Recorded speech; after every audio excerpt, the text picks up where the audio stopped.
సాధారణంగా ఏ రాష్ట్రానికి సంబంధించిన నేతలు ఆ రాష్ట్ర పరిధిలోనే మాట్లాడుతూ ఉండడం మనం చూస్తూ ఉంటాం. ఒకవేళ పరిధి దాటి మాట్లాడాల్సి వస్తే పాజిటివ్ వైబ్స్ తోనే మాట్లాడుతూ ఉంటారు కదా సార్. మనం మనం మనం అబ్జర్వ్ చేస్తే సో అలాంటి మనం మనం చూస్తుంటే తెలంగాణ నేతలు ఏపీకి సంబంధించి కొన్ని కొన్ని వ్యాఖ్యలు చేశారు. నిన్న మనం చూసినట్లయితే రాజగోపాల్ రెడ్డి గారు మాట్లాడారు, ఎన్టీఆర్ ఘాట్ను తొలగించి అక్కడ కొత్త అసెంబ్లీ పెడితే మంచిది అని. రైట్, ఫస్ట్ ఆఫ్ ఆల్ ఆ వ్యాఖ్యకి సంబంధించి ఏం చెప్తారు? కోమటిరెడ్డి రాజగోపాల్ రెడ్డి వ్యాఖ్యలు అత్యంత అభ్యంతరం. ఎన్టీ రామారావు గారు తెలుగు ప్రజలకు అత్యంత ఆరాధ్యుడు, తెలుగు ప్రజలు ప్రేమించే వ్యక్తి. రాజకీయంగా ఆయన తెలుగుదేశం కావచ్చు, ఆయన విధాలతో విభేదించవచ్చు, కానీ రామారావు గారి స్మృత్యార్థం ఒక ఎన్టీఆర్ ఘాట్ని ఏర్పాటు చేశారు. ఆయన కృష్ణా జిల్లా వాడు కావచ్చు, రాష్ట్రం విడిపోయి ఉండొచ్చు, కానీ ఆయన ఏ రాష్ట్రానికి సేవలు చేశాడు? తెలంగాణ, ఆంధ్రప్రదేశ్ కలిపి చేశాడు. కాబట్టి రామారావు గారు చనిపోయిన తర్వాత మీకు ఇష్టం లేకపోతే ఆయన ఉన్న ప్లేస్లో తీసేసి అసెంబ్లీ కడతా, ఇంకేళ్ళ అసెంబ్లీ కట్టడానికి ప్లేస్ లేదా తెలంగాణలో?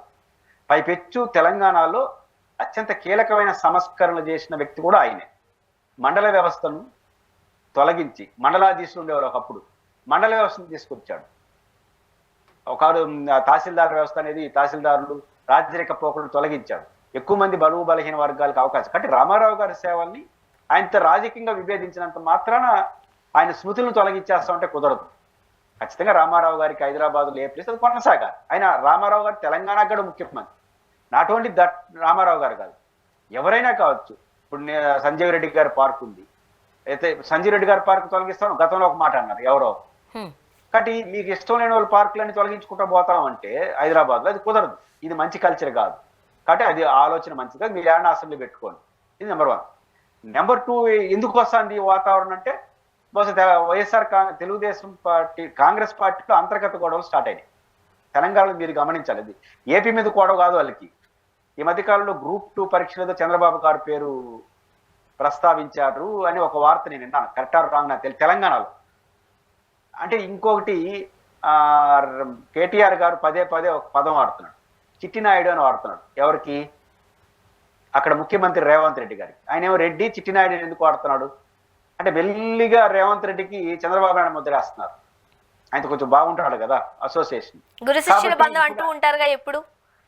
కాబట్టి కాంగ్రెస్ లోని అంతర్గత గొడవలు ఏమైనా ఇట్లాంటి ప్రేరేపిస్తున్నాయా అంటే, చంద్రబాబు నాయుడు గారితో రేవంత్ రెడ్డి గారు కొంచెం బాగుంటాడు కాబట్టి బీఆర్ఎస్ వాళ్ళు ఏమో చిట్టినాయుడు అంటున్నారు.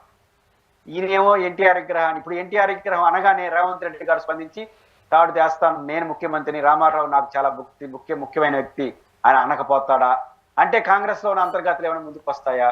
ఇంకో ఆయన శ్రీనివాసరెడ్డి గారేమో అమరావతి పైన ఒక కామెంట్ చేసినాడు. అమరావతి పైన కామెంట్ చేయడానికి వీళ్ళు స్వయం కృతాపరాధం. హైదరాబాద్లో రియల్ ఎస్టేట్ పడిపోయింది ఎందుకంటే చంద్రబాబు గారు ముఖ్యమంత్రి అయినాడు కాబట్టి అమరావతి బరికి తోస్తే అంటే, లేదు మా అమరావతికి పనికే రాని ఆయన మాట్లాడేసినాడు. రెండు ఉన్నాయి. వీళ్ళు అమరావతి నాయకులుగా ఉండేవాళ్ళు కొంతమంది హైదరాబాద్, నువ్వు అమరావతి ఎంత అద్భుతంగా కట్టుకో, హైదరాబాద్లో పడిపోయింది ఎందుకు చెప్పాలి? పడిపోతే కోపం రాదా? పడిపోయినా కోపం వస్తే, ఆ కామెంట్ చేసినా కోపం వస్తుంది. అదొక యాంగిల్. ఇప్పుడు కాంగ్రెస్లో ఏదో జరుగుతా ఉంది మొత్తం మీద రాజకీయం. వాళ్ళు చిట్టినాయుడు అని పేరు పెట్టినా, వీళ్ళు ఎన్టీఆర్ విగ్రహం అన్నా, ఏదో రేవంత్ రెడ్డి గారిని ఏమైనా తెలుగుదేశం పార్టీ అనుకూలంగా ముద్ర వేసి ఏమైనా రాజకీయం చేయదలుచుకున్నారా? ఏవో జరుగుతుంది. ఏది జరిగినా రామారావు గారు కానీ, సంజీవ్ రెడ్డి గారు కానీ, ఎవరైతే ఉమ్మడి రాష్ట్రానికి సేవలు చేశారో, తెలుగు ప్రజలందరూ ప్రేమించిన వ్యక్తులు ఎవరైతే ఉన్నారో, వాళ్ళ స్మృతార్థం హైదరాబాద్ లో ఉన్నవి అట్లే ఉండాలి. అది న్యాయమైంది. అట్లా కాకుండా బిహేవ్ చేస్తే రాజకీయంగా ఓట్లు రావచ్చేమో, కానీ అది మంచిది కాదు. ఇది చాలా దూరం వెళ్తుంది, అది మంచిది కాదని మాత్రం చెప్తారు. అండ్ మరోపక్క పొంగులేటి శ్రీనివాసరెడ్డి గారు కూడా మనం చూసాం, బుడమేరు వరద వల్ల అమరావతికి పెట్టుబడి పెట్టడానికి ఎవరూ రావట్లేదు, సో ఆ పెట్టుబడులన్నీ కూడా హైదరాబాద్కే వచ్చేస్తాయి అంటూ కూడా ఒక కమెంట్ చేశారు. నిజమేనా? ఆ వరదల తర్వాత నిజంగానే పెట్టుబడిదారుల్లో ఒకలాంటి భయం వచ్చిందా? అంటే వరదలు అనే దానికన్నా ఎందుకు కోపం వచ్చింది శ్రీనివాసరెడ్డి కోపం రావడానికి ఒక కారణం రియాలిటీ. కోపం రావడానికి కారణం అమరావతిలో ఉన్న కొంతమంది తెలుగుదేశం నాయకులే, కొన్ని మీడియా సమస్యలు, వాళ్ళ కోసం పనిచేస్తున్నాము అనుకునే మీడియా సమస్యలు. ఆ మీడియా సమస్యలన్నీ జగన్మోహన్ రెడ్డి గారు అధికారంలోకి ఉన్న రోజులు ఏం మాట్లాడినారు? మొత్తం రియల్ ఎస్టేట్ అంతా హైదరాబాద్కి వెళ్ళిపోతా ఉంది, ఎందుకంటే ఈయన రాజధానిని ధ్వంసం చేసేస్తున్నాడు కదా. అంతటితో ఆగల. కేసీఆర్తో కుట్ర చేసుకొని అక్కడ రియల్ ఎస్టేట్ పెంచడం కోసమే అమరావతి రాజధాని ధ్వంసం వరకు వెళ్ళిపూసినారు. అంటే పరాకాష్ట పైత్యానికి. ఇప్పుడు వీళ్ళేం చేస్తున్నారు, అధికారంకి వచ్చిన వెంటనే అమరావతి బాగుంటుంది, అమరావతికి పూర్వ వైభవం వస్తుంది, అమరావతిలో మంచి రాజధాని వస్తున్నారు, ఎవరికి అభ్యంతరం లేదు, ఎవరు బాధపడడు. అంత దాటేసి ఈ దెబ్బతో హైదరాబాద్ పడిపోయింది. ఇప్పుడు అమరావతిలో లేపడం కోసం హైదరాబాద్ని పడగొట్టాలి, సాధ్యమయ్యే పనేనా? Hyderabad well settled headquarter కదా. హైదరాబాదు, బెంగళూరు, చెన్నై, బాంబే దీని ఊరు తగ్గించలేరు, పెంచడమే అవి. ఇప్పుడు మనం బాగా ఉన్నామని చెప్పుకోవడం కోసం అది పాడైపోతుందని చెప్పాలన్నా, చెప్పినప్పుడు వాళ్ళకి మండుతుంది. కాబట్టి ఈ చేష్టలు ఒక రకంగా ప్రేరేపితమైన. రియాలిటీ ఏంటి? హైదరాబాద్కు ఉన్న అడ్వాంటేజ్ హైదరాబాద్దే. హైదరాబాదు, బెంగళూరు, చెన్నైతో పోల్చుకుంటే మనకు డిసడ్వాంటేజే. ఎందుకంటే అమరావతి అనేది ఒక రూపం వచ్చేంత వరకు ఎవరు పెట్టుబడులు పెట్టరు, అదొక వాస్తవం కదా, దాన్ని ఎవరు కాదంటారు. కాబట్టి హైదరాబాద్తో పోల్చుకున్నప్పుడు నీకు డిసడ్వాంటేజ్ కనిపిస్తుంది.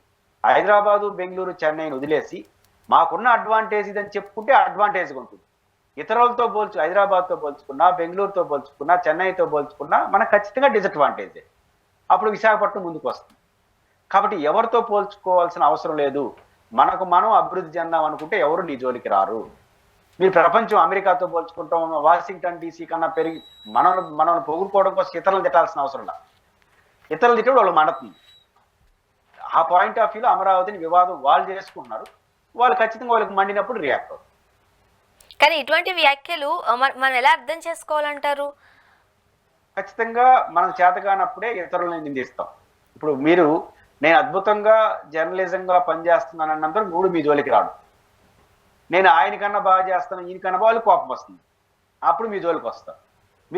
మిమ్మల్ని బాగా చేస్తున్నందుకు మీరు ఎక్స్పోజ్ చేసుకోండి, మీరు బాగా పని చేసుకోండి. మీరు బాగా పని చేస్తాను ఇప్పుడు పక్కన వాడిని అన్నా అనుకోండి, మీకేదో లోపాలు ఉన్న అర్థం. నేను వాడికన్నా బాగా పని చేస్తాను, వాడికన్నా వాడికి మండుతుంది, వాడు మీ లోపాలని బయట పెడతారు. కాబట్టి అమరావతికి సంబంధించినంత వరకు మీరు ఎంత బాగా పని చేస్తున్నా, ఎంత అద్భుతం ఎవడు మీ జోలికి రాడు. పైపెచ్చు ఆల్ ది బెస్ట్ అంటారు. అందుకు భిన్నంగా నేను హైదరాబాద్ కన్నా బాగుంటుంది, హైదరాబాద్ రియల్ ఎస్టేట్ పడిపోతుంది, బెంగళూరు పడిపోతుంది, చెన్నై పడిపోతుంది, అమరావతిలో అద్భుతం జరుగుతుంది, వాళ్ళందరికీ మండుతుంది. మండినప్పుడు నేను ఎత్తిన రాళ్ళు వేస్తారు. కాబట్టి ఈ ఓవర్ యాక్షన్ అనేదే వాళ్ళకి సమస్యగా మారుతారు. ఏదేమైనా ఏ రాష్ట్రానికి సంబంధించిన నేతలు ఆ రాష్ట్ర పరిధిలోనే మాట్లాడుకుంటూ ఉంటారు. వ్యక్తిగత దూషణలో లేకపోతే రాజకీయాలకు సంబంధించి పక్క రాష్ట్రాలకు వెళ్ళరు. సో ఆటోమేటిక్గా ఈ గత 2-3 రోజుల నుంచి 1 by 1 వ్యాఖ్యలు చేసేసరికి ఎక్కడి నుంచి వీళ్ళకి ఉప్పందుతుంది, అసలు ఏం జరుగుతుంది, ఇలాంటి ఒక సందిగ్ధత. ఇప్పుడు ఎప్పుడైతే ఎన్టీ రామారావు గారు ఘాట్ గురించి మాట్లాడారో, సో ఒక వర్గం వాళ్ళందరూ కూడా ఆవేదన చెందే అంశమే, ఒక వర్గం వాళ్ళందరికీ కోపం వచ్చే అంశమే కదా. అంటే ఖచ్చితంగా మిమ్మల్ని తిడితే పక్కనున్నవాడు సంతోషిస్తాడు అనే రాజకీయం స్టార్ట్ అయింది. ఇక్కడ పాయింట్ అది. వాళ్ళు తిడితే ఇంకొకరు సంతోషిస్తారు అనేది ఎప్పుడు వస్తుందంటే, నా గురించి చెప్పుకోవడానికి ఏం అవకాశం లేనప్పుడు ఈ పనులు చేస్తాం. ఇప్పుడు అది స్టార్ట్ అయింది. మనం స్టార్ట్ చేసాం, వాళ్ళు స్టార్ట్ చేస్తారు. ఈ రాజకీయ పరిణామంలో ప్రజలు విజ్ఞతతో ఉండాలి. వీళ్ళు వ్యక్తిగత ప్రయోజనాల కోసం, పార్టీల ప్రయోజనాల కోసం మనం లీజులో పెడుతున్నారు. దీనికి లోను కాకుండా ఉండే ప్రయత్నం ప్రజలు చేయగలిగితేనే ఈ సమస్యకు పరిష్కారం వస్తుంది. సార్, సాధారణంగా మీరు నేను జట్టుగా ఉన్నాం అనుకోండి, వ్యక్తిగత భేదాలలో లేదా అభిప్రాయాలు ఉన్నప్పుడు మన ఇద్దరి మధ్య ఆ ఫ్రెండ్షిప్ ఉన్నప్పుడు ఒకరి గురించి ఒకరు కొన్ని విషయాలు మాట్లాడుకోం. క్షమిస్తామా, లేకపోతే నెగ్లెక్ట్ చేస్తామా, లైట్ తీసుకుంటామా, ఏదైనా కానివ్వచ్చు. ఎందుకంటే మనం ఒక ఫ్రెండ్షిప్లో ఉన్నామా, లేకపోతే ఒక జట్టులో ఉన్నామా అన్నట్టు. ఇప్పుడు ప్రస్తుతానికి టీడీపీ, జనసేన, బీజేపీ ఒక జట్టు, ఒక పొత్తులో ఉన్నారు. బట్ మీరు చూసారా, టీడీపీ వాళ్ళకి సంబంధించిన మహానాడు పత్రికలో కొద్ది రోజుల్లో బీజేపీలోను జనసేనను విలీనం చేయబోతున్నారు అంటూ డైరెక్ట్గా ఒక వార్త వచ్చేసింది. ఎలా చూడాలంటారు? జనసేన, తెలుగుదేశం, బీజేపీ ఈ 3 పార్టీలు మిత్రపక్షాలు. భారత రాజకీయాలను ఎప్పుడు పరిశీలించినా మిత్రపక్షాల మధ్య అవగాహన ధృతరాష్ట్ర కౌగిలి లాంటిదే. Entire political situation. మిత్రపక్షాల సౌకర్యం ఎప్పుడు ఉంటుందంటే ఎలక్షన్లో ఉంటుంది. ఎందుకంటే నీ ఓటు నా ఓటు నా ఓటు పంచుకుంటాను కాదు, అప్పుడు సౌకర్యంగా ఉంటుంది. మిత్రపక్షాల పాత్ర ముగిసి, ఎన్నికల పాత్ర ముగిసి మిత్రపక్షాలు కానీ అధికారంలోకి వస్తే ఎవరినో ఒకరు మింగేయడానికి ఒక ట్రై చేస్తూ ఉంటారు. అది డైరెక్ట్గా చేయదు, ఇండైరెక్ట్గా చేస్తూ ఉంటారు. ఇది రాజకీయాల్లో సహజమైన పరిణామం. అందరూ సౌకర్యంగా ఉండడం సాధ్యం కాదు. మిత్రపక్షాలు ఎన్నికల్లో ఉన్నప్పుడు ప్రతి ఓట్లు పరస్పరం వేసుకుంటారు కాబట్టి సౌకర్యంగా ఉంటుంది. గెలిచిన అధికారంలోకి వచ్చిన తర్వాత ఒకరినొకరు దెబ్బ కొట్టుకోవడం రాజకీయాలలో సహజం. కానీ ఆ మాట వాళ్ళు విడిపోయేంత వరకు చెప్పరు. టీ కప్పులో తుఫాను, మా మధ్య చాలా ఐక్యత ఉంది, ఇవన్నీ విడిపోయేంత వరకు చెప్తా ఉంటారు. విడిపోయిన తర్వాత చెడామడా చెప్తారు. మీరు పవన్ కళ్యాణ్ గారు 2014 నుంచి 19 వరకు 18 వరకు హ్యాపీగా ఉన్నారు, 18 చెలరైపోయి మాట్లాడినారు. అంటే అంతకుముందు గొడవలు లేవనే. ఒకటి కూడి ఎండ్ ఆఫ్ ద డే ఆ ఒకటి రోజు మాట్లాడుకో మేము చాలా ఐక్యంగా ఉన్నాం, మా మధ్య అనవసరంగా మీరు రచ్చబెడుతున్నారు అని ప్రత్యర్థం చెప్తారు. విడిపోయేటప్పుడు అన్ని మాట్లాడతారు. కాబట్టి పవన్ కళ్యాణ్ గారిని ఎవరైనా సరే తెలుగుదేశం జనసేన మధ్య ఎంత ఐక్యత ఉంటుందో అంత వైరాగ్యం కూడా ఉంటుంది.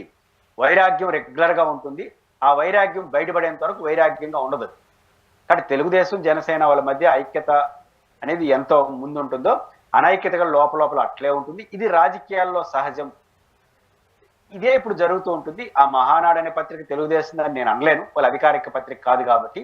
కాబట్టి సెటైర్ లిగ్గాల్లో నడుస్తుంటుంది. ఎందుకంటే బీజేపీ వాళ్ళు చెప్తే పవన్ కళ్యాణ్ వింటున్నాడనే ఒక చర్చ ఉంది కాబట్టి సొసైటీలో దాన్ని పెంచడం కోసం ప్రయత్నిస్తూ ఉంటారు.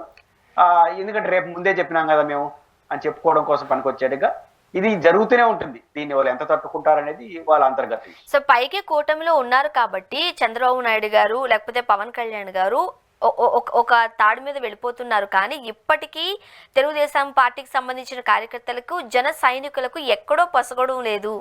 కాకపోతే పార్టీ అధినాయకత్వం అధిష్టానం ఒక లైన్లో వెళ్తున్నారు కాబట్టి తల ఉంచి నడాల్సిన పరిస్థితిలో ఉన్నట్టుగా కూడా వార్తలు వస్తున్న నేపథ్యంలో ఏ చిన్న నిప్పు చెలరేగినా అది పెద్ద ఫైర్ అయ్యే అవకాశం ఉందిగా, లేకపోలేదంటారు.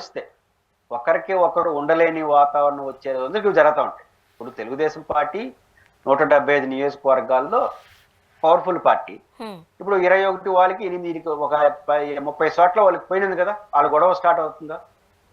ఇప్పుడు తిరుపతి అయినా ఇంకో తిరుపతిలో తెలుగుదేశం పార్టీ వాళ్ళు అధికారంలోకి వస్తే నీకా నాకా పదవులని పేచి ఉంటుంది, ఇంట్లోనే ఉంటుంది పేచి. ఇప్పుడు 2 పార్టీలు యాడ్ అయినాయి. వాళ్ళకి ఎంత వాళ్ళకి పోని మనకు అన్నప్పుడు ఉన్న దాంట్లో పోయింది కదా. ఇంతమంది ఉన్న దాంట్లోనే మనం కొట్టాడుకుంటే ఇంకొక 2 పార్టీలు తోడైతే ఘర్షణ రాకుండా ఏమొస్తుంది? ఆ ఘర్షణను మినిమైజ్ చేసుకుంటా పోతా ఉంటారు. అది మినిమైజ్ చేసుకోలేని వాతావరణంతో విడిపోతారు. ఇది నేచురల్. అది జనసేన తెలుగుదేశానికి కూడా మినహాయింపు కాదు. అది ఇప్పుడు జరుగుతుంది. అడ్జస్ట్మెంట్లో ఉంటారా? ఇప్పుడు ఎలక్షన్ టైంలో అనుకో మనం ముగ్గురిని కలిసి కొట్టేట్టుకున్నాడు జగన్ అన్నప్పుడు ముగ్గురు కలిసిపోయినారు.